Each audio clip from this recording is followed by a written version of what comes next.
Радикализм, экстремизм, терроризм мемлекет іргетасын шайқалтуға тырысатын жат ағымдар туралы не білеміз? Діни радикализм бұл діндегі қайшы көзқарас. Дәстүрлі діни ғұрыптарды сынап, өздерінікін дұрыс санайды. Халықтың дүние танымына жат идеологияны таратып, қоғамның берекесін қашыруды көздейді. Өз көзқарастарын зорлық зомбылық арқылы нығайтқысы келеді. Екпе егуден, армия қызметінен, медициналық қызметтен, зайырлы білім беру жүйесінен бас тартады. Экстремизм шеттеу, орталықтан ауытқу, белгіленген жерден тыс кету деген мағынаны білдіреді. Яғни қоғамдық және жалпы тәртіпті мойындамайды.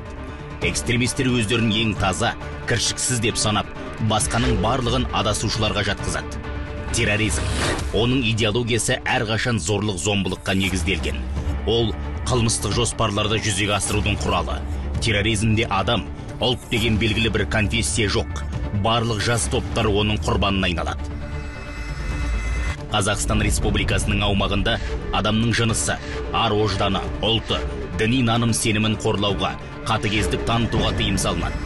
Бақ, интернет порталдарында, көше және кез келген мекемеде Қазақстан Республикасында экстремистік деп танылған материалдар мен көзқарастарды таратуға тыйым салынады. Мемлекеттің өміршеңдігі мен жұмысына зардабын тигізетін әрекеттер мен зорлық зомбылыққа шақыруға тыйым салынады.